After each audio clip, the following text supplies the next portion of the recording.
Salut à tous, bienvenue dans le Huddle. J'ai le plaisir aujourd'hui d'être avec Mathieu des Dallas Cowboys FR pour le State of Franchise des Dallas Cowboys. Comment vas-tu? Ben, ça va très bien, Dan, et toi?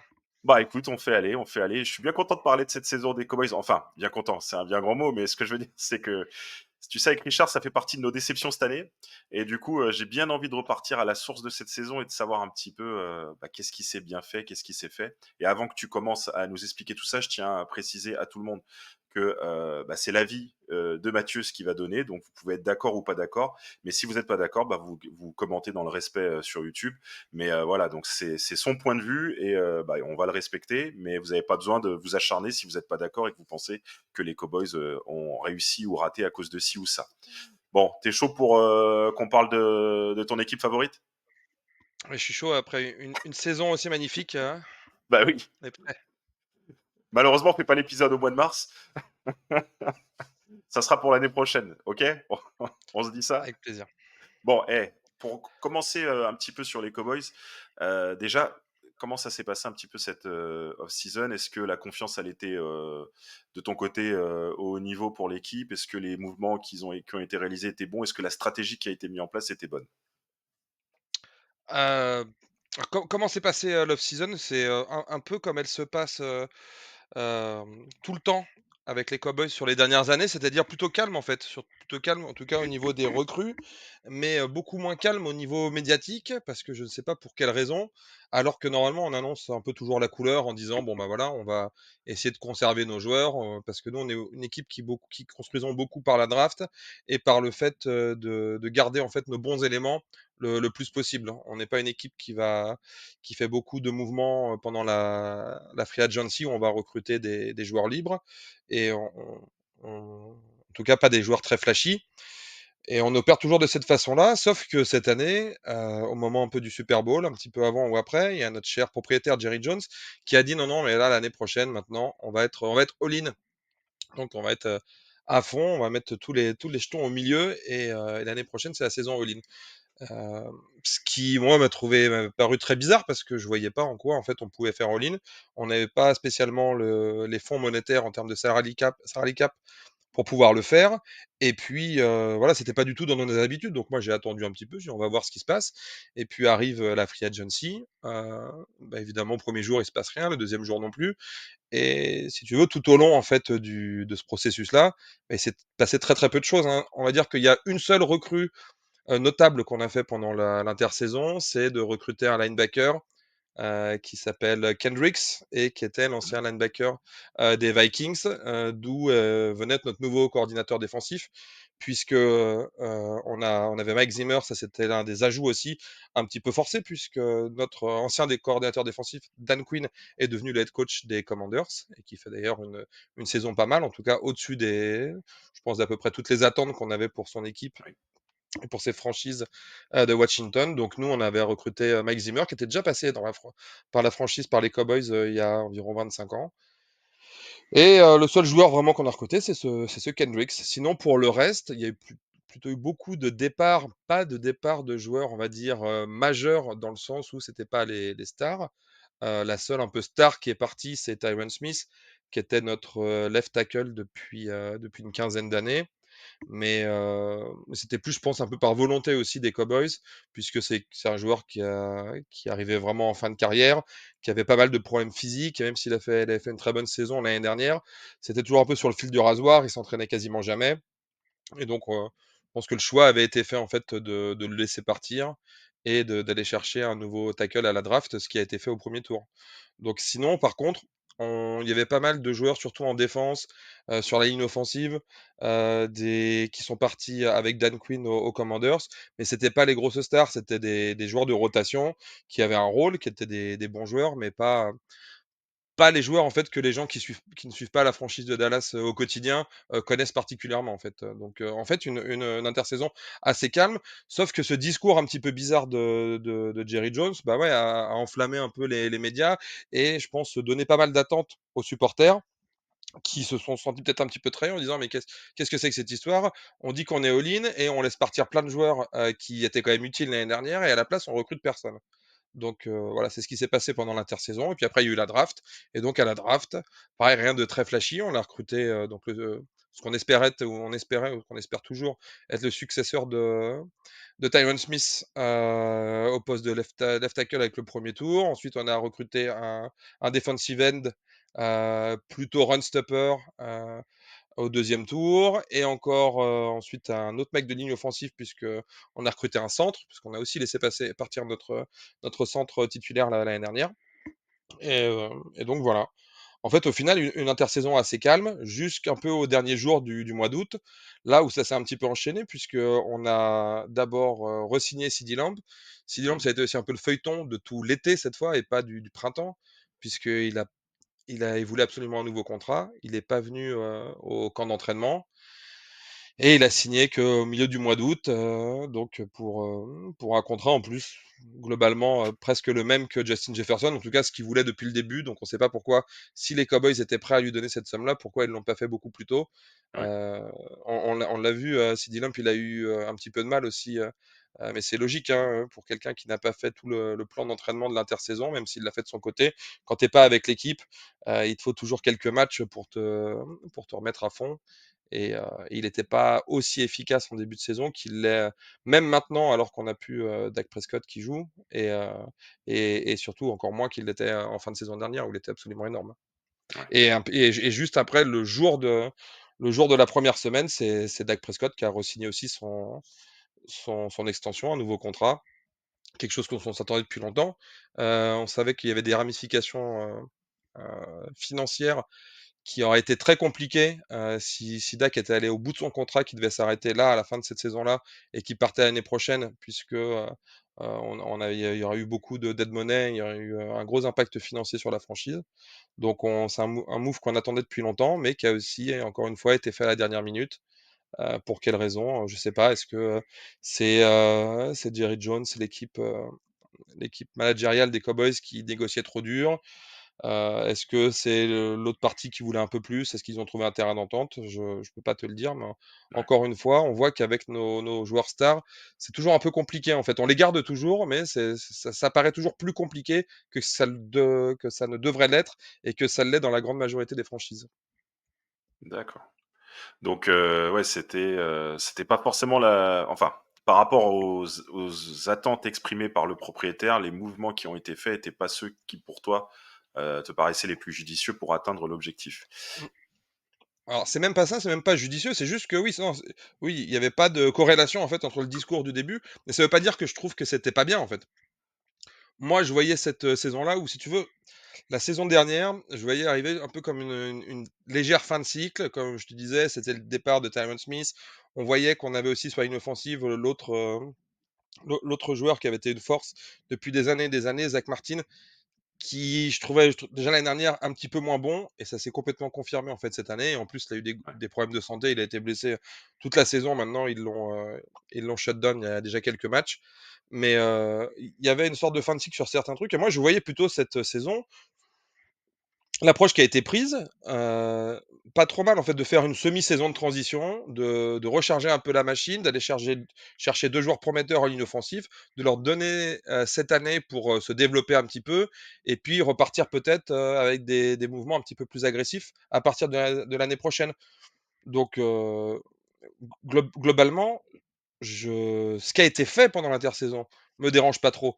C'est le discours en fait et l'approche qui a été prise qui me ouais. dérangeait plus, puisque c'était une sorte de double discours, en tout cas un discours qui n'était pas du tout en corrélé avec les actes qui ont été montrés pendant toute cette intersaison. C'est Ouais, plutôt donc ça. toi, les mouvements sont cohérents, mais les attentes n'étaient pas cohérents par rapport à la situation de la franchise. Et finalement, ce qu'ils ont fait, pour toi, c'est le bon mouvement pour avoir une pseudo, on va dire, saison de transition pour Ouais, ce qui est continuité, important c'est une dans transition. les Ouais. cycles. Hein.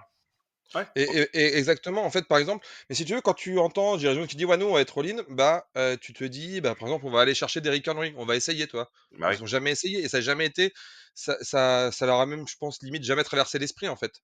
Et les fans attendent ça, en fait, et ça te pose, en fait, des ambitions un peu démesurées, des attentes démesurées auprès de fans qui se sentent après trahis, puisqu'ils te disent: «Ouais, on entend notre propriétaire qui est en même temps général manager, et cetera, dire ce genre de trucs-là, et après ils font rien».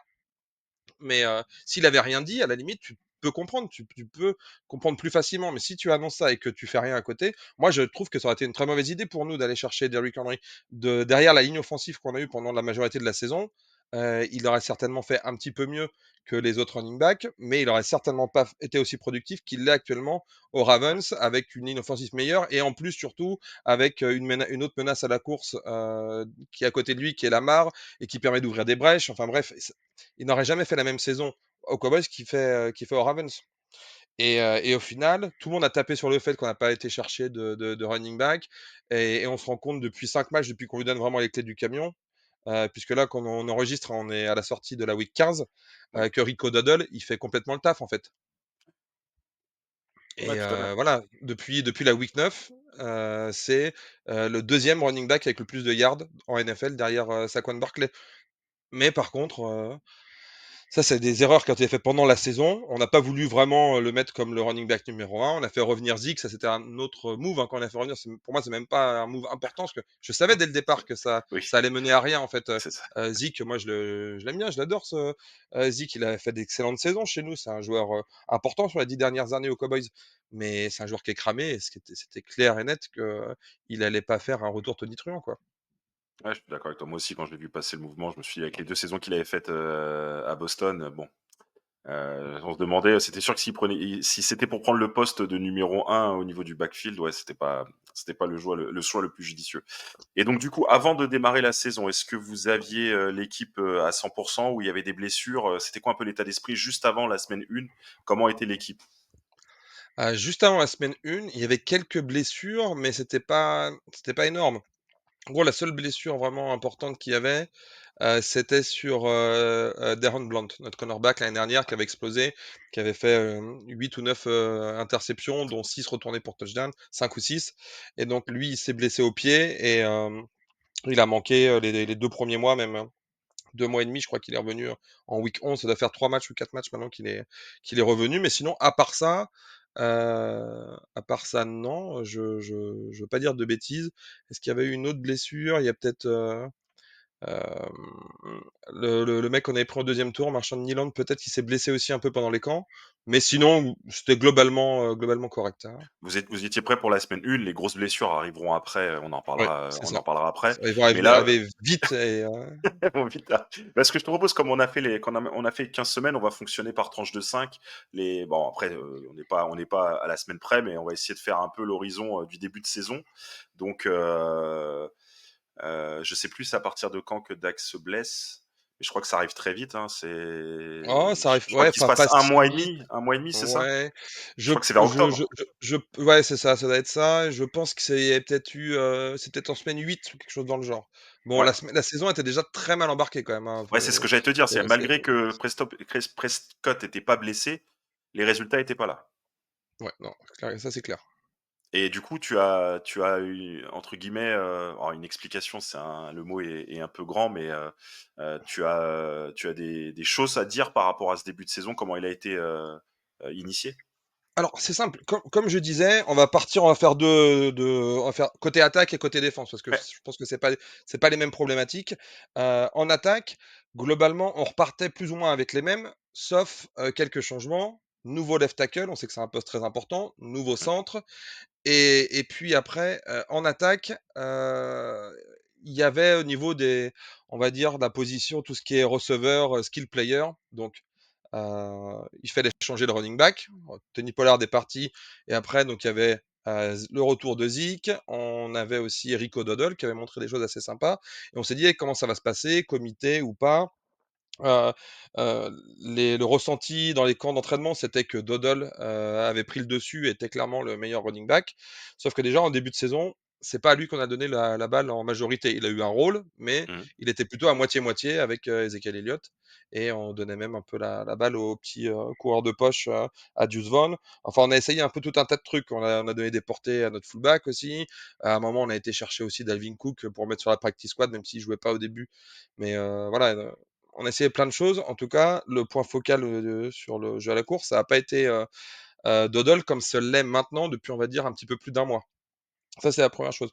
Ensuite, on avait un CeeDee Lamb qui, pour moi, je trouvais qu'il était pas du tout à 100.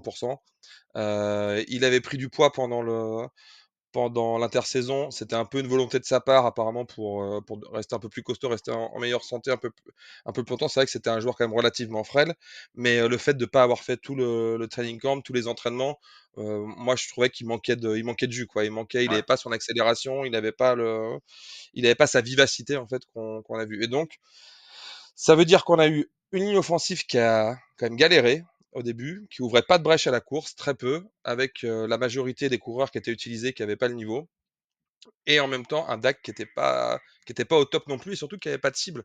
Donc, qui avait l'ombre, c'était moyen, et le reste, on s'attendait en fait à potentiellement des step-up de certains joueurs. Donc déjà, le receveur numéro 2 c'était Brandon Cooks. Brandon Cooks, il s'est blessé la première semaine ou la deuxième semaine, ouais, et c'est plus le Brandon Cooks d'il y a quelques années, mais c'était quand même encore un joueur solide l'année dernière. Là, il a manqué en fait pendant les 2 premiers mois. Il a manqué grave parce qu'il s'est blessé en semaine 2 et 2 ou 3, et il s'est fait opérer pour un petit truc qui aurait dû durer une semaine, sauf qu'il a mal été opéré, ou pendant l'opération, en fait, il y a une sorte d'infection qui s'est mise dans son genou, et ça a duré 2 mois en fait pour qu'il puisse revenir.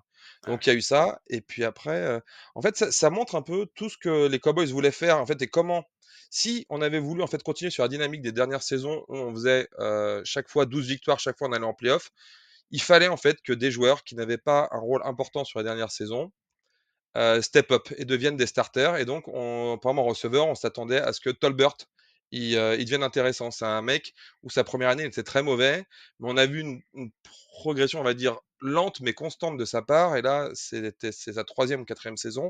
Et on s'est dit, OK, maintenant, ce qui se disait dans les training camps, c'est que voilà, il avait vraiment progressé et qu'il allait vraiment avoir un rôle et qu'il allait devenir un vrai receveur numéro 2 en NFL. Honnêtement, ça n'a pas été le cas. C'est le genre de mec qui fait une ou deux réceptions sympas par match, mais il n'est pas assez constant. ouais, À côté de ça, il y a les Titans, Ferguson, belle petite saison l'année dernière, 700 yards, mais maintenant que c'était un peu la cible numéro 2, et que les défenses font un peu plus gaffe à lui, bah ça n'a pas été le truc non plus. Et puis de toute façon, la ligne, en fait, bah, malheureusement, nos deux rookies, mais c'est à prévoir, c'est à attendre, c'est la norme. Très souvent, les rookies sur la ligne offensive, surtout en plus au poste de left tackle, ça galère dans la première saison, et ça a été le cas en fait pour eux. Et donc, tu as une ligne offensive qui baisse, tu as des receveurs chez qui ça baisse aussi, pour diverses raisons, soit des blessures, soit tu rates toute l'intersaison, soit bah, tu step up pas comme tu aurais ouais, dû le faire. Et donc, tu as toute une attaque qui tourne au ralenti. Et il faut dire aussi la vérité, on a eu aussi un Dak qui n'a pas été très très bon, et qui est, pour moi, c'est même pas le Dak d'il y a 2 ans où on il était un peu critiqué parce qu'il y a eu beaucoup d'interceptions, mais il y en avait énormément de ces interceptions qui étaient dues à d'autres facteurs que lui, en fait. Moi, j'ai ouais, trouvé moins bon encore cette saison-là qu'il l'a été il y a 2 ans, en fait, quand il était beaucoup plus critiqué. Donc, il a baissé d'un cran par rapport à l'année dernière. Et donc, tu as toute l'attaque qui a tourné au ralenti. Et là-dedans, tu peux aussi parler du coaching. Mike McCarthy, deuxième saison en tant que play caller, son attaque, j'avais l'impression qu'on recommençait comme le début de saison 2023 de l'année dernière, où pareil, l'attaque était un peu au ralenti au début, et qu'il avait mis des choses en place à partir de la mi-saison. On avait terminé en boulet de canon. Et bien là, plutôt que de rester sur cette dynamique en fait d'appel, alors est-ce qu'il pouvait pas le faire parce qu'il estimait que la ligne offensive était pas assez costaud et que c'était prendre trop de risques pour Dak, que voilà, il fallait être sur des trucs plus simples, mais j'ai l'impression qu'on avait une attaque qui était tellement dans la simplicité, enfin voilà, que dans des trucs tellement basiques, pas la simplicité, mais des choses tellement basiques qu'on surprenait personne. Encore une fois, tu avais jamais un receveur d'ouvert en fait. Le schéma n'ouvrait jamais de joueur en fait. ouais, Donc déjà, quand le schéma n'ouvre pas de joueur et qu'en plus, en termes de talent, tes cibles sont pas top et que ton quarterback n'est pas à son meilleur niveau, bah ça fait une attaque qui tourne au ralenti. Et puis après, en même temps, eh ben, on a eu d'énormes problèmes de défense. On a commencé sur des chapeaux de roue. La première semaine, on a joué les Browns, on les a éclatés. Ça a été vraiment un massacre. Et après, déjà, les blessures sont arrivées. Dès la première semaine de Marcus Lawrence, celui qui joue de l'autre côté de Micah Parsons en defensive end, s'est blessé. C'est un joueur qui est là chez nous depuis 2014 et qui est hyper important, surtout dans le run block. La ligne offensive, pareil, on s'est dit, maintenant, le gros problème de la défense de Dallas, c'est l'intérieur de la ligne défensive. C'est la défense contre la course, c'est nos défensifs tackles. On avait recruté Mazzy Smith au premier tour en 2023. pas fait une très bonne saison. On s'est dit, voilà, pareil, comme beaucoup de defensive tackles, ça prend un peu de temps. Il faut qu'il passe une étape. Et pas du tout, en fait. En tout cas, en début de saison, je trouve que maintenant, depuis environ un mois, il joue beaucoup mieux. C'est pas le top, mais ça joue beaucoup mieux. Les 2 premiers mois, c'était pour moi, je regarde pas à toutes les équipes comme je regarde Dallas, mais c'est l'un des 5 pires defensive tackles, surtout à la course. Ils se faisaient bouger de partout. Et on n'a pas arrêté de se faire enfoncer à la course. Et tu rajoutes ça au fait qu'on a eu énormément de blessures. Ça a commencé par des Marcus Lawrence. Ensuite, il y avait déjà Darren Blount. Ensuite, ça a été très rapidement Micah Parsons. Après, il y a eu des blessures au niveau des safety. Il y a Trevon Diggs aussi qui a raté des matchs. Donc, globalement, sur les 11 starters qui étaient projetés pour être pour démarrer la saison, au bout de 4-5 semaines, il en restait 4 et pas les meilleurs. Ouais, 4-5 et pas les meilleurs. Le seul point positif qu'on a eu tout au long de la saison, ça a été le développement d'Overshawn, qui est un linebacker hyper rapide, numéro 13, et qui malheureusement, la semaine dernière, s'est blessé et s'est fait une blessure énorme puisqu'il s'est fait les croisés, plus le MCL, plus le PCL. ouais, Globalement, c'est des dislocations du genou. Et c'est à peu près, pour ceux qui se rappellent, il y a une dizaine d'années, c'est à peu près la même blessure que Navarro Bowman, qui jouait aux 49ers et 49ers, qui ouais. s'était fait les mêmes ligaments et qu'en plus avait eu le ménisque. Là, apparemment, le ménisque n'est pas touché donc ça veut dire qu'il va rater toute la saison prochaine, quoi. Ouais, quasiment. Quasiment. Ou en tout cas, s'il revient, tu peux pas compter dessus. Et tu peux pas compter Donc, sur lui, ouais, c'est dommage parce que tu te disais que là, ça allait être vraiment une nouvelle pierre angulaire un petit peu dans cette défense de Dallas pour le futur. Sur la ligne, on sait qu'on a déjà personne. On sait que dans la ligne arrière, il y a Blount, il y a Trevon Diggs aussi, même si je trouve qu'il a fait une très très mauvaise saison également, Trevon Diggs. Et tu t'es dit au moins on va avoir un troisième ou quatrième joueur de gros impact et sur une ligne différence, donc sur la ligne des linebackers. Et, euh, et c'est un joueur très rapide avec beaucoup d'instinct, qui a fait pas mal d'erreurs, un petit peu de jeunesse aussi, des erreurs de lecture, mais qui s'était fortement développé sur les 2 derniers mois. Moi, je trouvais que ça donnait vraiment une nouvelle star en puissance dans cette défense. Et bon, bah, grosse blessure. On verra ce que l'avenir nous dira pour lui, s'il arrive à revenir à 100% un jour ou pas. Maintenant, c'est beaucoup, Ouais, beaucoup trop c'est tôt toujours pour le compliqué dire. avec ces blessures-là, Donc, toujours compliqué. ouais, pour la défense, je pense qu'il y a un peu un mix des deux entre énorme problème de blessure dès le début. On a beau dire ce qu'on veut, next man up, blablabla, dans toutes les équipes NFL. À un moment, trop, c'est trop en fait. Et Ouais, donc, ça a été trop très vite pour nous. Et je pense qu'en même temps aussi, bah, il y avait le nouveau coordinateur défensif. Donc, nouvelles habitudes à prendre en défense. Très certainement que Mike Zimmer est peut-être un ton en dessous de ce que fait Dan Quinn en termes de talent de coordinateur défensif. Et donc, ça a pris aussi du temps à faire ça. Mais je suis même pas persuadé. Pour moi, c'était pas une histoire de schéma. À partir du moment où, quand tu regardes les premières semaines, les défaites que l'on prend, c'est des attaques, comme par exemple contre les Saints en semaine 2, où ils te mettent 280 yards à la course et qu'à chaque fois qu'il y a un snap, c'est que de la course et que tu as ta defensive tackle qui se retrouve 6 mètres derrière la ligne de scrimmage et qui se font enfoncer ouais, tout le tu peux temps. Il y a pas de système en fait qui qui contre ça. C'est juste après, c'est un mec contre un mec et si tu atomises, toi. Et on s'est fait trop souvent atomiser, surtout en début les 2 premiers mois, dans ce secteur-là et donc et ça a engendré, bah, voilà tout le problème. C'est-à-dire que quand tu te fais tout le temps atomiser à la course, ta grande qualité normalement c'est le pass rush, c'est Micah Parsons et bah, tu peux pas y aller lui dire: «Allez vas-y go mon gars, va chasser le quarterback», puisque déjà les mecs ils passent quasiment pas. Ils font des play action et donc là, tu es obligé d'avoir marqué un temps d'hésitation. Donc ça a été le cauchemar un peu de l'équipe, ces problèmes défensifs, qui, maintenant que la majorité des joueurs en fait sont revenus en bonne santé, et ben la défense ça tourne quand même beaucoup mieux depuis environ un mois en fait à bah, Dallas. naturellement, hein. Quand tu récupères tes starters, il y a pas de Ouais, miracle, hein, de c'est toute ça. façon, hein. Mais surtout, en fait, qu'on dit souvent, tu sais, ouais, comme tu disais, le next man up, et les blessures, il y en a partout en NFL, toutes les équipes le subissent, mais quand tu es déjà embarqué dans une saison galère, bah, tes blessures, tu les subis encore un peu plus, tu vois ce que je veux dire? Donc là, j'ai l'impression, à l'écoute de ce que tu me dis, c'est vraiment ce qui s'est passé. C'est-à-dire, bah déjà, moi, j'avais ressenti ça les premiers matchs avec Mike McCarthy. J'avais l'impression que vous repartiez à zéro. Tu sais, il n'y avait pas la continuité offensive que tu pouvais imaginer après une saison où ça avait mis un peu de temps, mais finalement, vous aviez carburé à la fin. Et tu avais l'impression que tu repartais de zéro. C'était très étrange. Alors que quasiment les mêmes joueurs, finalement. Donc, tu sais, tu n'avais pas rechangé tout ton effectif, ce qui aurait pu laisser entrevoir peut-être une phase d'adaptation avec tous les nouveaux Ouais, on joueurs, va c'était dire pas le que cas. les pièces maîtresses étaient les mêmes en tout cas, voilà. Et voilà. Après, Et mais tu t'as perdu as des raison, joueurs en j'avais ligne le même offensive, constat que voilà. toi, hein, je l'avais dit tout à l'heure, c'était le même constat, j'avais Ouais. exactement le même constat.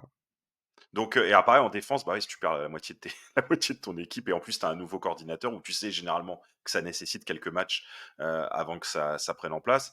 Et paradoxalement, bah, en fait, quand Dak Prescott s'est blessé, donc il y a eu un peu de flottement les matchs d'après, mais bizarrement, bah, comme tu le disais, là, ça fait quoi, 4 semaines, vous êtes bien mieux, quoi. Vous êtes là aujourd'hui à 6-8.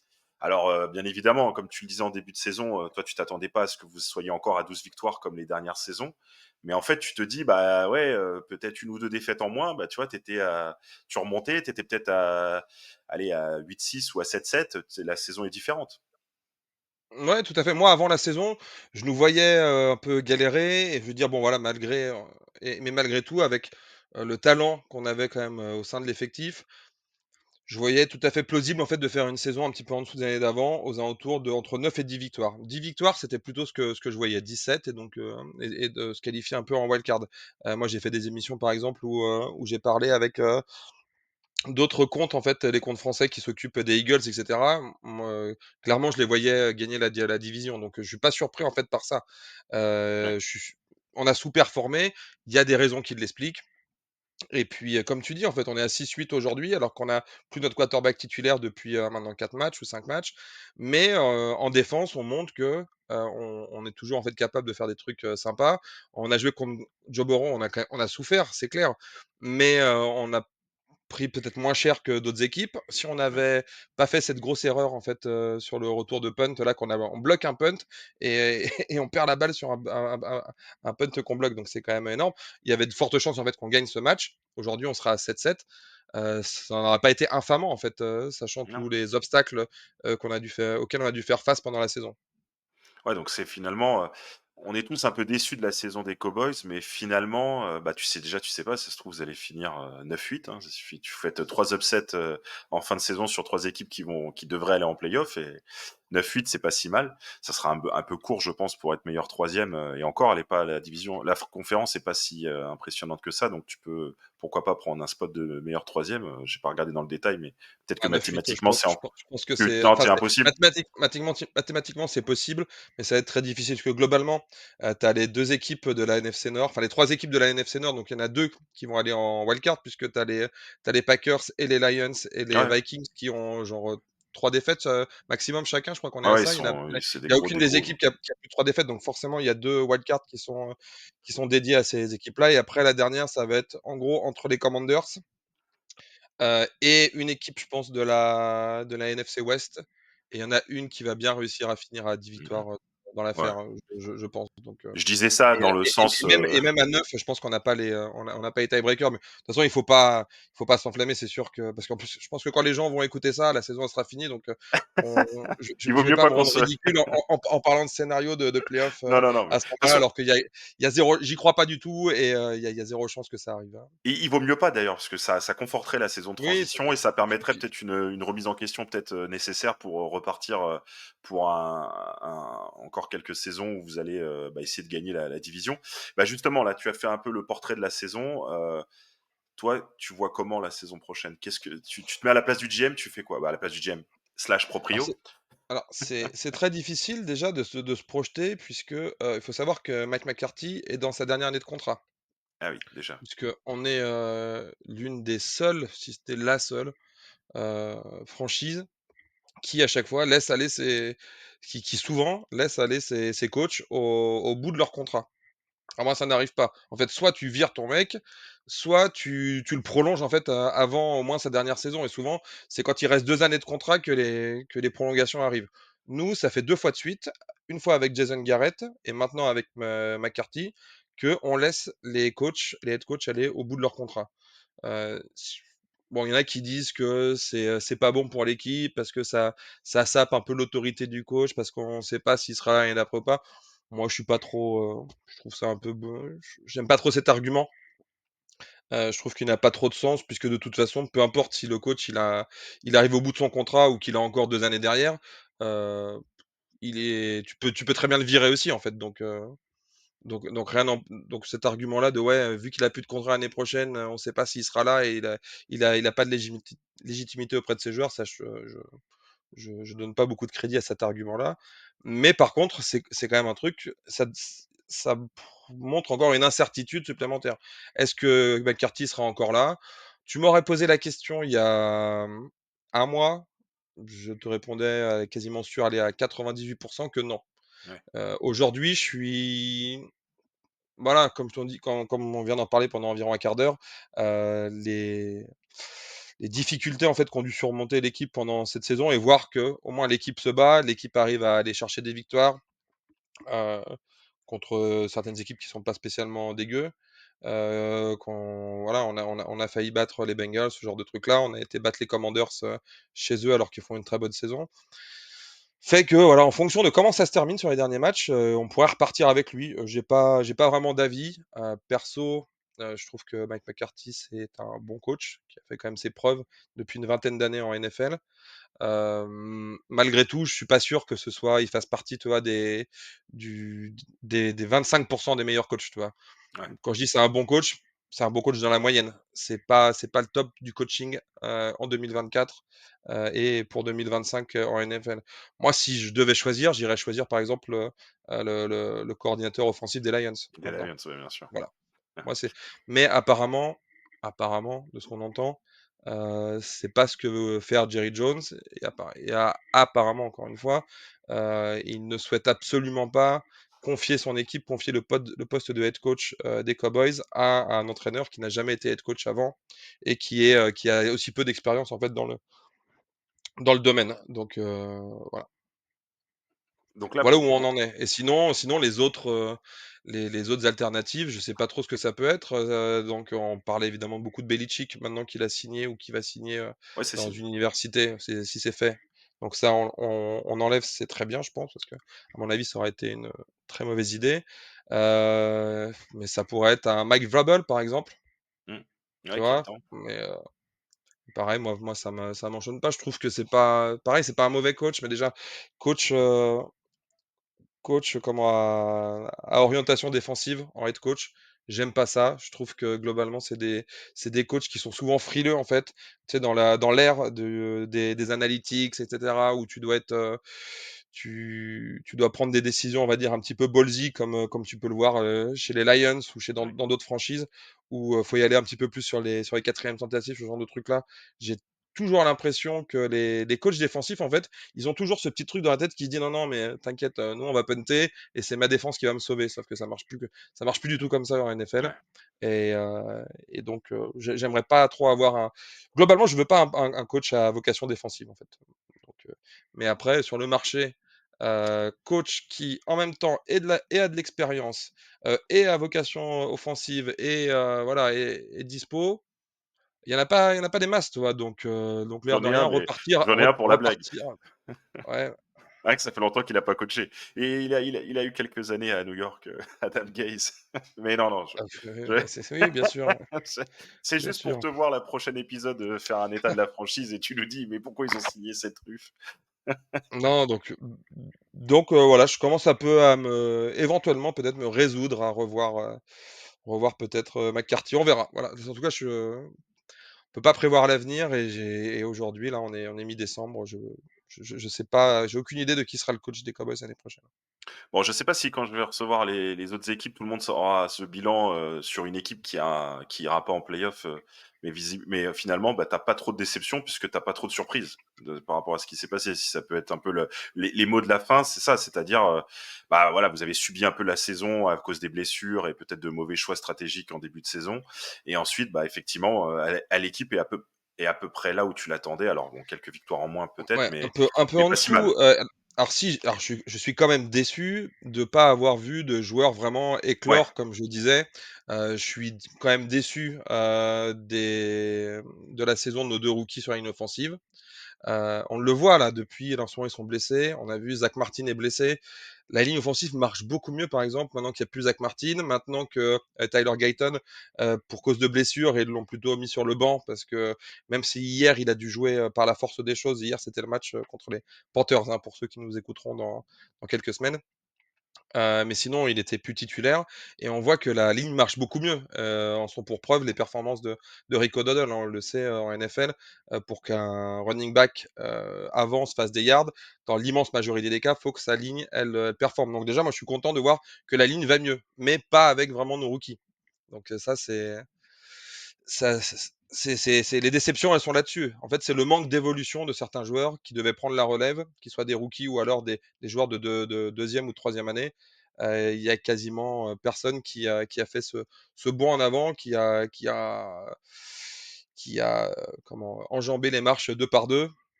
Et donc, on se retrouve l'année prochaine où on va être un peu dans la même attente, en fait. C'est soit on va aller chercher des joueurs recrutés, mais est-ce qu'on a vraiment le budget pour le faire au niveau du salary cap? Pas trop. Ou alors, en fait, on va devoir, de la même façon, espérer, comme un peu on l'espérait avant cette saison-là, que des joueurs franchissent un palier et deviennent meilleurs l'année prochaine. C'est difficile vraiment à le voir maintenant, hein, même si forcément, hein, des joueurs progressent tous les ans. C'est difficile à voir.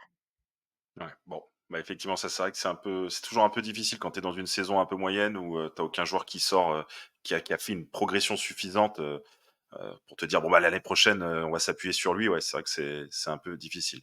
Eh bah, écoute, déjà, je te remercie, beaucoup du temps que tu nous as accordé et de ce tableau que tu as dressé de la saison, 2024-2025, des Cowboys. Mais tu sais, moi, je suis toujours un homme de challenge et j'aime bien te challenger à chaque fois. Tu m'as dit en off que ton numéro de maillot préféré c'était le 94. Eh ben écoute, tu vas avoir un rôle prépondérant pendant l'intersaison. J'aimerais bien qu'on fasse un épisode sur le salary cap, entre guillemets. Alors peut-être pas des 32 équipes parce que ça va te prendre des heures à tout analyser, mais on choisit quelques équipes. On en parlera ensemble, un peu les scénarios les plus intéressants à analyser et on dresse un petit peu les stratégies avant la free agency si t'es OK, bien sûr. Et Bien si sûr. sur YouTube, quand on diffusera la vidéo, elle atteint 94. Et comme je suis quelqu'un qui aime les challenges, si elle fait 93, eh ben on la fera pas. Même si ça me ferait vraiment super plaisir. Ou si tu veux, on la fera ensemble, mais on l'enregistrera pas. Exactement, on la fera tous les 2 au coin du feu, Voilà, comme ça, moi mais j'aurai ce les sera infos. pour personne d'autre. Voilà, donc je rappellerai effectivement, si tu peux rappeler s'il te plaît, justement ton compte Twitter et X, excuse-moi, et un petit peu l'autre activité que tu fais à côté des Dallas Cowboys FR, donc c'est Salary Ouais, Cap France, si je le dis dans le bon ouais, ordre, parce c'est ça, que France Salary oui, et France donc Salary, qui ça va veut dire pareil. revenir, à la une fois que la saison sera terminée, peut-être pendant les playoffs déjà et avec des petites infos sur le futur des franchises, l'état financier des équipes, les questions sur les contrats, sur les nouveaux plus gros contrats, position par position, tout ce genre de trucs-là et surtout dans quel état un peu un petite revue d'effectifs. Là, je vais essayer d'être un petit peu moins ambitieux que l'année dernière où j'avais fait des préparé des grands trucs, mais je suis pas allé au bout de toutes les franchises. Donc là, on va revenir peut-être sur un format un petit peu qui survole un petit peu plus et on laissera les gens en fait qui sont vraiment intéressés poser des questions et je répondrai comme ça.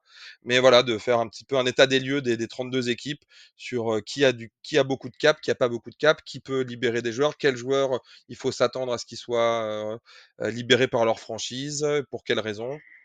Et à l'inverse, quels joueurs vont sûrement avoir des prolongations de contrat avec des nouveaux contrats records au niveau des sommes engagées par les équipes. Voilà.